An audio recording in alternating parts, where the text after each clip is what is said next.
Ethan Rell had always believed that silence was a rare gift in space. But the silence of this planet was different. It felt heavy, like the air itself was holding its breath. His cruiser, the Horizon Star, had been flying low over the dense green forests of the world called Terava, when suddenly the sky cracked with light.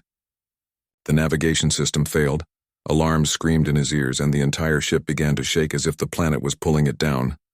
"Hold together. Hold together," Ethan muttered, gripping the controls tightly.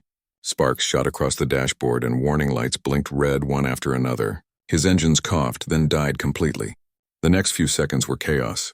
The ship hit the ground hard, tearing through trees and soil before sliding to a stop beside a wide valley glowing faintly under the pale suns. When everything stopped moving, there was silence again. Only the crackle of broken circuits filled the air.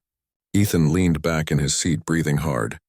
He had survived worse crashes before, but this one had shaken him to his bones.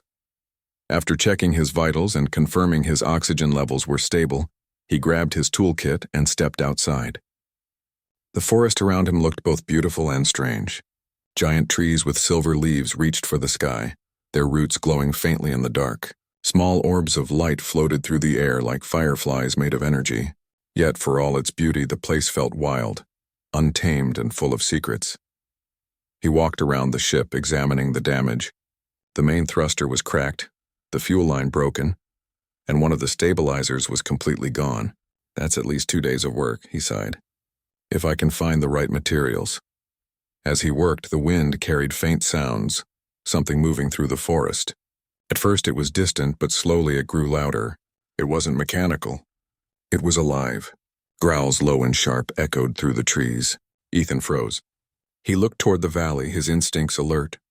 He reached for his pulse gun but kept it lowered. Then he heard a scream. It was short but filled with panic.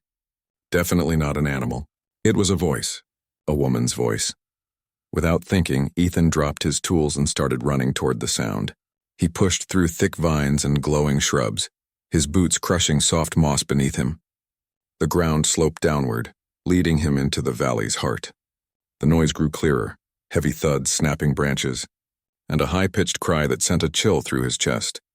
When he broke through the last row of trees, the sight before him made him freeze. A young alien woman was trapped against a rock wall.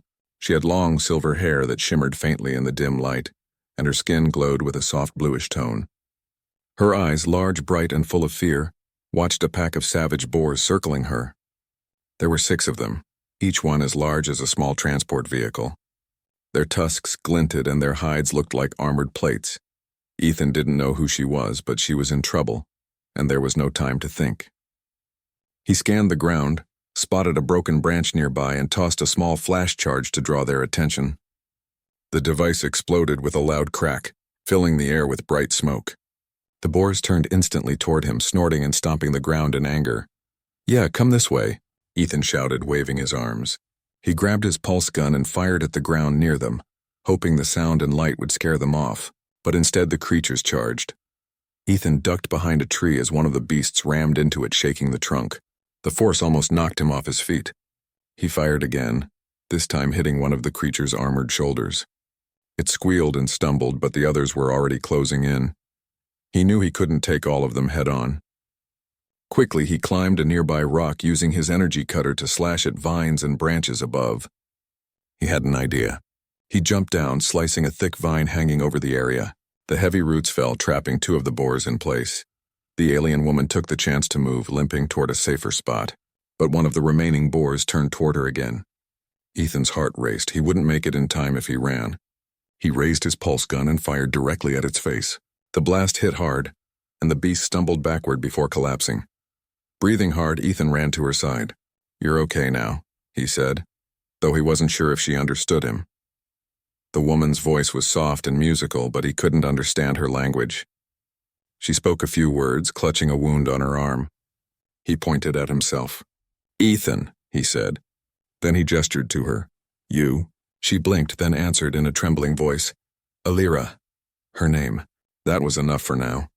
Ethan helped her stand, supporting her gently as they walked back toward the forest's edge. Behind them, the remaining boars growled but didn't follow.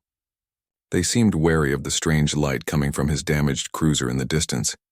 When they finally reached the ship, Elira looked around in wonder. To her, it must have looked like something from another world because it was. Ethan helped her sit on a metal crate and searched his pack for the small medical kit. He cleaned the shallow cuts on her arm, wrapping them carefully. She winced but stayed silent, her eyes never leaving his face. For a while, neither of them spoke. The night was quiet again, filled only with the hum of insects and the distant rumble of alien creatures. Ethan leaned back against the ship, tired but alert. He glanced at Elira, who now sat quietly, staring at the sky. Even though they came from different worlds, something about her calm presence made him feel less alone. He looked at the stars above them, bright and cold, scattered across the alien night, and whispered to himself, "Guess it's not just another mission anymore." The forest rustled softly as if listening. Somewhere far away, another roar echoed through the dark, reminding him that danger still lingered. But for that moment, Ethan was certain of one thing. He had done the right thing. He had saved someone. And somehow,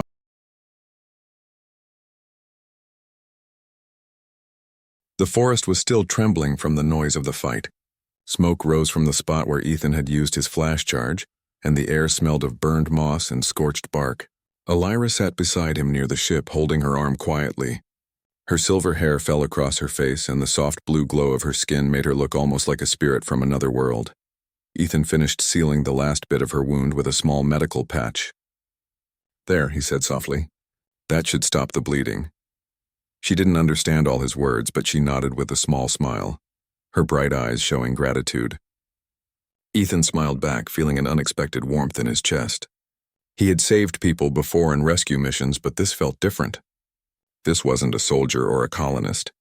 This was someone completely new, someone who didn't belong to his world at all. He stood and looked toward the forest again. "We can't stay out here for long," he said, scanning the shadows. "Those beasts might come back." Elira looked in the same direction. She seemed to understand the danger even without words. Slowly, she stood and pointed deeper into the valley, saying something in her own language. Soft, melodic sounds that carried a strange rhythm. Ethan's translator picked up fragments. "Safe, water, hiding place," he nodded. "All right, show me." They moved carefully through the forest, Ethan carrying his pulse gun ready while Elira guided him between thick vines and glowing roots. The ground was soft, covered in moss that gave off faint light under their feet. Strange birds fluttered above, their wings leaving trails of color like ribbons in the air. As they walked, Ethan tried to learn more about her. "Elira," he said, pointing to himself. "Ethan," then he tapped his chest again. "Human." She tilted her head, curious, and repeated, "Human." Then she pointed to herself and said, "Tiravian." So that was it. She was native to this world, a Tiravian. He smiled and nodded, saying her word back to her. She laughed softly at how clumsy he sounded. For a moment, the forest didn't feel dangerous. After a while, they reached a small clearing. A clear stream ran through it, and the water sparkled as if tiny lights swam within. Elira knelt and dipped her hands into the stream, washing her face. Ethan joined her, filling his canteen and taking a few cautious sips. The water was fresh and cool, but even in this calm moment, Ethan couldn't forget the boars. He could still hear their roars echoing faintly in the distance. "We should build something," he said. "Shelter for the night." Elira seemed to understand. She began gathering long leaves and light branches while Ethan used pieces from his survival pack. They worked side by side under the dim glow of alien moonlight. Within an hour, they built a small, sturdy shelter hidden beneath the thick roots of a fallen tree. Inside, Ethan checked his communicator again, but the signal was dead. The planet's thick atmosphere blocked any transmission. He sighed. "Looks like we're on our own for now." Elira watched him curiously as he spoke to himself. She pointed at the communicator, asking something he couldn't understand. He shook his head and mimed a broken signal with his hands. She seemed to get it, and her expression softened with sympathy. When night finally came, the forest turned darker than before. The plants around them closed their glowing leaves, and strange howls echoed from deep within the woods. Elira sat near him, clutching a small crystal pendant around her neck. Its light shimmered softly, casting a calm glow inside the shelter. Ethan noticed her trembling slightly. You're scared, he said gently. Don't worry, I'll keep watch. She looked at him with wide eyes and said quietly, Thank you. Her voice was gentle, but the words were clear this time, perhaps one of the few she had learned from him already. Hours passed slowly. Ethan kept his weapon close, scanning the shadows outside. He could hear the forest breathing, rustling leaves, snapping twigs, and the occasional distant roar. Elira eventually leaned against the wall of the shelter and closed her eyes. Her breathing steadied and she fell asleep. Ethan watched her for a moment. She looked peaceful now, completely different from the frightened woman he had found earlier. He wondered what her life had been like before this, before she was chased through the woods by monsters. He wanted to ask her everything: who she was, where she lived, what had brought her to that lonely valley. But those answers would have to wait. He finally allowed himself to rest. For the first time since the crash, he felt that maybe, just maybe, he wasn't as lost as he thought.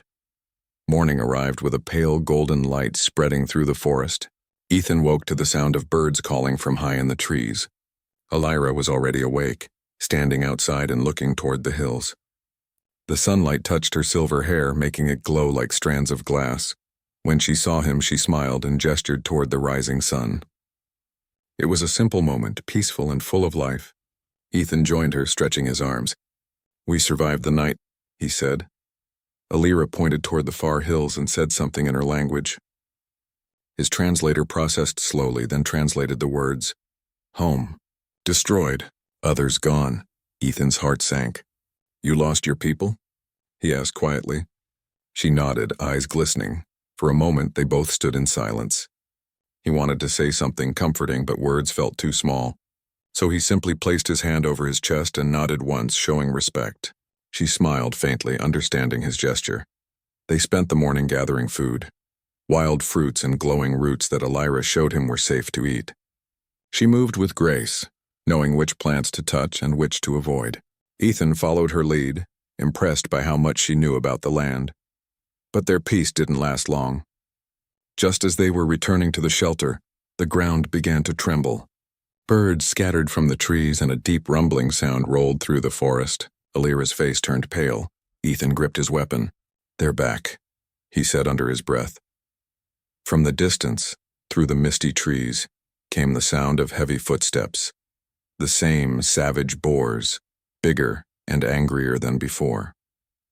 Their red eyes glowed through the smoke. Elira stepped closer to him, fear in her eyes. Ethan looked around quickly, calculating a plan. He couldn't fight them all again, not here, not in the open. They needed to move fast. Run, he said, grabbing her hand. She didn't hesitate. Together they sprinted through the forest, leaping over roots and sliding down muddy slopes as the ground shook behind them. The creatures roared, crashing through the undergrowth like thunder. Ethan led her toward a rocky ridge, his heart pounding. He could see the faint reflection of his ship's metallic hull in the distance. If they could reach it, they might have a chance. The chase had begun again, more dangerous than before. But this time, Ethan wasn't alone. And he wasn't just running for himself.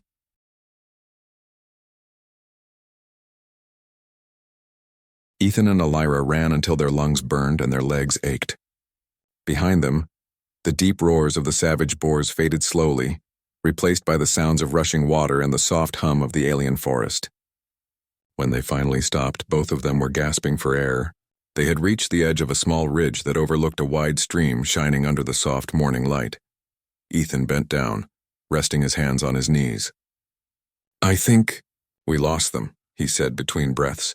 He looked around carefully, scanning the trees for movement. The forest was calm again.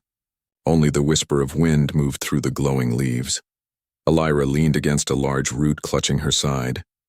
Her soft silver hair was tangled, and small scratches marked her blue skin, but she didn't complain. When Ethan looked at her, she gave a weak but brave smile. Safe? She asked, using one of the few human words she had learned. Ethan nodded, smiling back. For now, yes. They sat beside the stream to rest. Ethan filled his canteen and handed it to her. She hesitated for a second, then took a small sip, thanking him with a nod. The water sparkled like tiny stars as she drank. For a few minutes, neither spoke. They just listened to the forest, the gentle rippling of water, the rustling of strange animals, and the soft beating of their hearts slowing down after the chase. Finally, Ethan broke the silence. "We can't stay here long," he said quietly. "I need to fix my ship before those creatures come back." Alira tilted her head, not understanding all his words. He pointed in the direction of his crashed cruiser and mimed repairing it. She nodded, her eyes bright with understanding. "Ship," she said carefully. He smiled. "Yes, ship." When the sun climbed higher, they started back toward his ship. It was a long walk through uneven ground, but having Alira beside him made the journey feel less lonely. Sometimes she would stop to show him a strange plant that glowed or a small creature that hid under the leaves. Her knowledge of the forest amazed him. She moved like someone who had lived all her life among these trees. As they walked, Ethan began to teach her simple words. He pointed to the trees. "Tree?" She repeated softly. "Tree." He pointed to himself. "Human." She smiled and replied, "Human." Then she tapped her chest proudly. "Teravian," Ethan nodded. Teravian. Her laugh was light, almost musical, and for a moment he forgot about the danger that surrounded them. By the time they reached the clearing where his cruiser rested, the suns were beginning to set, painting the sky in shades of orange and violet. The ship still looked badly damaged, but Ethan was relieved to see it hadn't been attacked or disturbed. He quickly checked the systems. The power core was still working, though the main thruster needed more time. Alira watched him work. She seemed curious about every tool he used. When he soldered a broken wire, her eyes widened at the sparks. When he spoke to the ship's computer, she stepped closer, listening as if it were alive. After a while, Ethan noticed her rubbing her arm again, the same spot where the boar had injured her. "Let me see that," he said gently. He knelt beside her and unwrapped the bandage. The wound looked better, but it still needed cleaning. He carefully applied a healing gel from his kit, then covered it again. Alira watched him closely, her expression soft.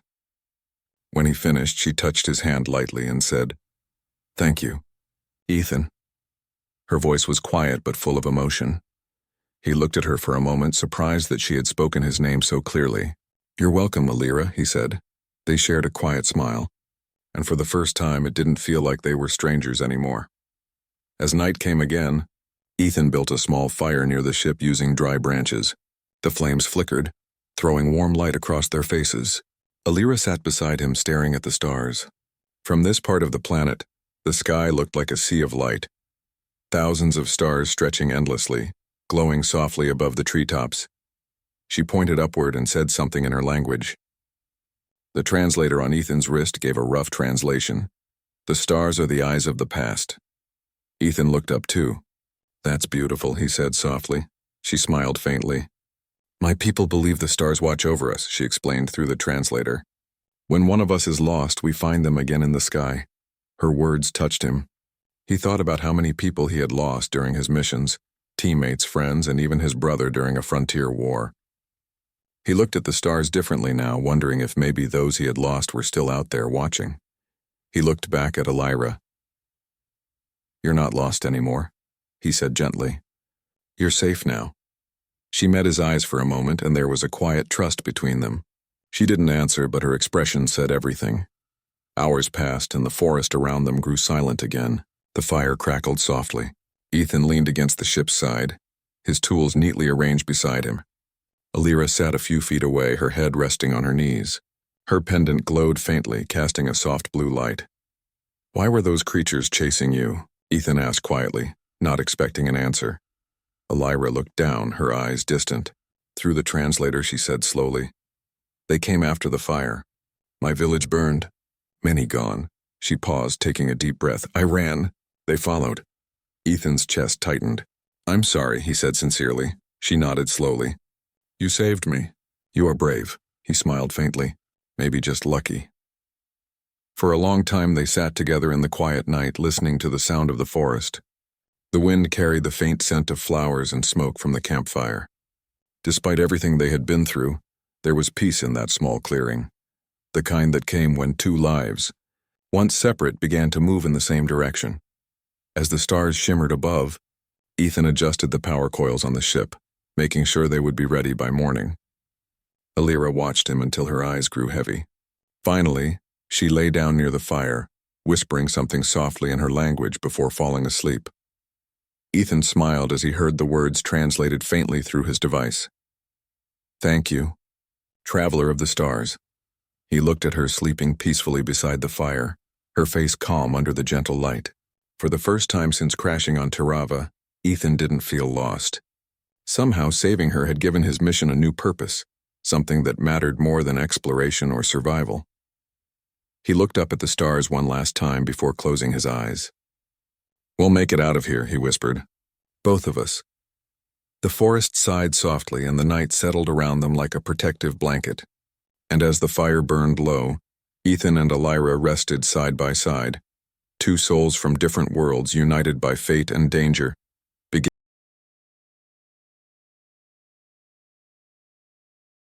The next morning came with a strange stillness. The forest that had been alive with sounds of birds and insects the night before was now silent. Ethan woke up to the faint hum of his cruiser's engine running on low power. He had been working all night, repairing the last of the damaged systems. The ship was almost ready to fly again. Elira stood near the edge of the clearing, her silver hair moving gently in the wind. She was watching the sky, as if she could already see the stars waiting for her. When Ethan joined her, she smiled softly. "Ship ready?" she asked, her accent light but clear. "Almost," he said, checking his wrist display. "Just a few more adjustments and we can lift off." She nodded, relief showing in her eyes. But that peace didn't last long. Suddenly the ground trembled beneath their feet. Birds took off from the trees, crying in alarm. The stillness of the morning shattered as a deep, thunderous roar echoed through the forest. Elira's smile faded instantly. Ethan looked toward the sound, his instincts on full alert. He knew that sound too well. The savage boars had found them again. "Get inside the ship," he shouted, rushing toward the cruiser. From between the glowing trees, shadows began to move. Massive shapes emerged, at least a dozen of the creatures, their eyes glowing red, their tusks glinting in the sunlight. The ground shook with every step they took. Ethan climbed into the cockpit and started the launch sequence. Come on, he muttered as the engines hummed weakly. The power core flickered, still unstable. Elira sat beside him, gripping the seat, fear written on her face. Through the window, Ethan could see the beasts surrounding them. The largest of the pack, a monstrous boar with dark scars across its snout, let out a terrible roar and charged straight at the ship. The impact made the cruiser rock violently. Metal groaned and alarms blared. Ethan gritted his teeth. "We can't take another hit like that." Elira said something quickly in her own language, pointing toward the rear controls. She had seen the fuel regulator flashing red. Ethan nodded and tossed her a small tool. "Hold this steady," he said, and she obeyed without hesitation, her hands trembling slightly as she followed his gestures. Another crash shook the ground. Two of the smaller boars were ramming the landing gear, trying to topple the ship. Ethan fired up the side thrusters, blasting a wave of dust and heat that forced the beast back. The smell of burned grass filled the air. "Come on, Horizon Star, lift," Ethan shouted, slamming the control lever forward. The engine sputtered and roared to life. The ship began to rise slowly, its wings cutting through the mist. Elira looked out the window as the forest floor dropped away beneath them. But before they could gain altitude, one of the boars leapt onto the side of the cruiser, its tusks piercing part of the hull. The ship tilted dangerously. Elira screamed and grabbed the console for balance. Ethan reached for the manual release and triggered the external charge. A loud pop echoed outside as an electric pulse burst through the hull. The creature howled in pain and fell back to the ground. The ship steadied, climbing higher, but the other boars weren't done. They began to gather below, their furious roars rising into the air. Ethan could see them through the rear camera, the leader of the pack charging again, faster than before. "We're not high enough," he said, pushing the engines to their limit. Sparks flew from the dashboard and the hull rattled. Elira closed her eyes and whispered something softly, a prayer in her language, perhaps. Ethan didn't understand the words, but somehow it gave him strength. Then the cruiser's warning lights flashed again. The stabilizer was overheating. "If this fails, we crash," Ethan muttered. Without thinking twice, he activated the emergency cooling system. Cold mist filled the cabin for a moment as the heat levels dropped. The ship jerked upward, finally breaking through the thick canopy of trees. Sunlight poured in through the cockpit window. Elira gasped in awe. For the first time, she could see her world from above, endless green stretching to the horizon, glowing rivers twisting like silver threads through the jungle. It was beautiful and wild, but Ethan had no time to admire it. "Hold on," he said. He pulled the ship higher, engines roaring as the forest below began to disappear into clouds. Behind them, a few of the flying beasts, strange bird-like creatures with scaled wings, rose into the air, startled by the chaos. The Boars, now tiny dots below, gave up the chase. When they finally cleared the storm layer and reached open sky, Ethan let out a deep breath. "We made it." Elira turned to him, eyes wide with wonder and relief. "Safe?" she asked again. He smiled tiredly. "Safe." She leaned back in her seat, her shoulders relaxing for the first time since he'd met her. The soft glow of her pendant reflected in the ship's glass. Ethan watched her quietly for a moment. The courage in her eyes, the way she had faced danger without giving up. He couldn't help but feel respect for her. She wasn't just someone he had rescued. She had become his partner in survival. The ship continued to climb, breaking through the thin blue layer of the planet's atmosphere. Stars began to appear, bright and endless, stretching in every direction. Elira stared at them silently, her reflection shimmering in the glass. Ethan set the coordinates for orbit and switched the ship to autopilot. The engines hummed softly now, steady and strong. He turned to her. "We'll head to the nearest outpost once I fix the long-range transmitter. There should be people who can help you." Elira looked at him with quiet gratitude. "You saved me. Twice," she said slowly, choosing each word carefully. He chuckled. "You helped save us both." "Actually," she smiled, and in that moment, the distance between them, between human and alien, between two completely different worlds, didn't seem so wide anymore. As the planet's curve shimmered below them, Ethan gazed out the window. "You ever been off your world before?" he asked. She shook her head slowly. "No. First time." "Then you're in for quite a view," he said. The stars reflected in her eyes, and she whispered something soft, words of her own language that the translator didn't catch. But Ethan didn't need to understand. The tone was enough to know it was something filled with wonder. The cruiser glided smoothly now, leaving the wild forests far below. The danger had passed for the moment, but Ethan knew their journey wasn't over. There were repairs to finish, supplies to find, and questions to answer. About who Elira really was and why she had been alone in such a dangerous place. But for now, there was peace. The hum of the ship, the soft light of the stars, and the quiet bond between two travelers filled the silence. Ethan looked over at Elira one last time before focusing on the horizon. "We're not just escaping," he said softly. "We're starting over." Elira smiled faintly and nodded, her eyes full of trust.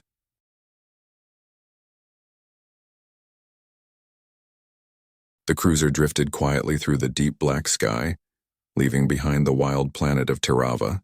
Below, the forests were only a memory now, glowing green rivers and silver trees fading under the thick layer of clouds. Inside the cockpit, the hum of the engines filled the silence, steady and calm. Ethan leaned back in his seat, his eyes tired but peaceful. He had fought to get them this far, and now, for the first time in days, there was no roar of beasts, no tremor of the ground, no smoke or fire. Just the quiet song of space. Elira sat beside him, her eyes fixed on the stars. They seemed endless to her. So many lights all shining together like tiny worlds waiting to be discovered. "Beautiful," she whispered softly, using the human word she had learned. Ethan smiled. "Yeah," he said, glancing out the window. "It's something else, isn't it?" She nodded, her silver hair catching the faint light from the control panel. "I never see sky like this," she said carefully, her words slow but full of wonder. "This is what freedom looks like," Ethan said. "Up here you can go anywhere. No walls, no monsters, no hunters. Just you and the stars." Elira smiled faintly but said nothing. Her gaze drifted to the planet below, and a quiet sadness filled her eyes. "My home, gone," she said softly. Ethan looked at her, understanding that feeling too well. "I lost mine once," he said quietly. "Long ago. A war took it from me. I never went back." For a while they sat in silence. The ship floated gently through the darkness, guided by soft blue lights blinking across the dashboard. It was a silence that didn't feel heavy. It was the kind that came when two souls understood each other without needing to speak. Ethan finally broke it with a calm voice. "We'll find a new place for you, Elira, somewhere safe. Maybe on one of the colonies in the outer ring. They're peaceful, quiet places." She turned to him with a hopeful look. You come too? He hesitated, surprised by the question. Me? He gave a small laugh. I'm not sure they'll need a worn-out explorer like me. Elira frowned slightly, not understanding the joke. You save me. You fix ship. You fight. You good, she said with gentle seriousness. Ethan chuckled again, shaking his head. You're kind to say that. For a few hours they traveled in silence, letting the stars guide them. Ethan made small repairs and adjusted the ship's course while Elira studied the stars, memorizing their shapes like a child learning new letters. She was endlessly curious, asking simple questions about everything. About the controls, the lights, the ship's map, and even the blinking red button that Ethan had to stop her from pressing twice. Each question made him smile. You learn fast, he told her. She nodded proudly. You teach good, she replied. Later, Ethan went to check the ship's communication system. It had been damaged during the crash, but now that they were back in orbit, he hoped to reach someone. He adjusted the antenna, rerouted a few circuits, and finally the console beeped to life. A faint signal flashed across the screen. Weak, but it was something. He opened the channel. This is Ethan Rell, Galactic Survey Corps, Cruiser Horizon Star. I'm alive and requesting recovery. Location, Tyrava orbit. The radio crackled.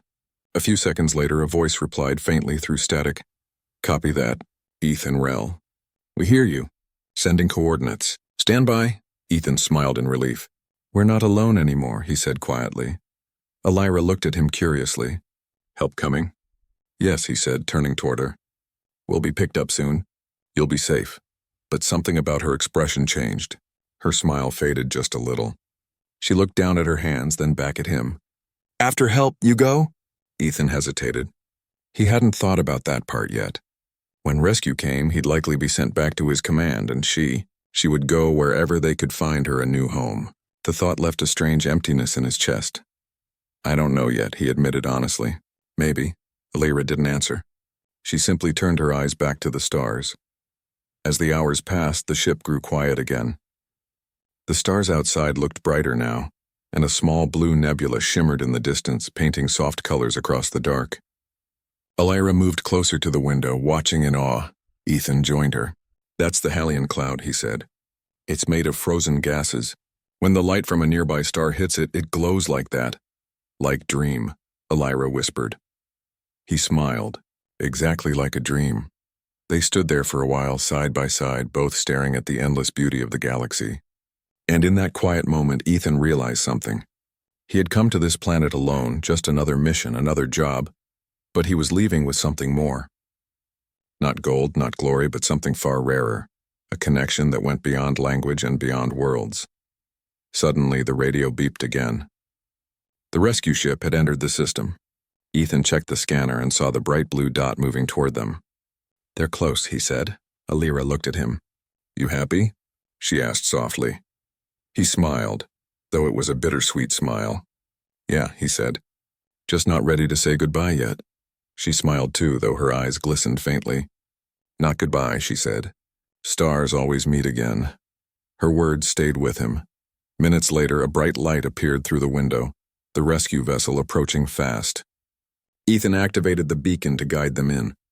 Elira stood by his side as the ship drew nearer, its white lights cutting through the darkness like wings of hope. When the ships finally connected, a soft vibration ran through the hull. The rescue team's voice came through the speakers, clear and strong this time. Horizon Star, we have you in tow. Welcome back, Rell, you're one lucky explorer. Ethan laughed quietly. You have no idea, he replied. He turned to Elira. It's time. She nodded, standing tall. Her pendant glowed softly against her chest, as if sensing the moment. Together they stepped toward the docking hatch. The doors opened with a hiss and warm light flooded in from the rescue ship. Ethan helped her step across, guiding her carefully. The crew looked surprised, and they had never seen a being like her before. But Ethan spoke quickly. She's with me. She's one of the natives. She helped me survive. The crew nodded respectfully. Elira looked back at Ethan, her expression calm but full of emotion. Thank you, she said quietly. You saved me, Ethan, you good heart. He smiled softly. Take care of yourself, Elira. You deserve peace. She touched her pendant gently and whispered, Stars will remember. Then, before he could speak again, she turned and followed the crew down the corridor. Ethan watched her go until she disappeared from sight. The silence returned, but this time it felt different. Not empty, but meaningful. He turned back toward the window, watching as Tirava grew smaller behind them. The forests, the rivers, the dangers, all fading into the past. He had come to that world as an explorer, but he was leaving as something else. A friend, a protector. A man changed by the courage of someone who wasn't even human. The stars outside shimmered brighter than ever. Ethan smiled faintly and whispered to the quiet ship, "Safe travels, Elira." And as the horizon star sailed through the endless sky, it carried with it the memory of an unlikely bond.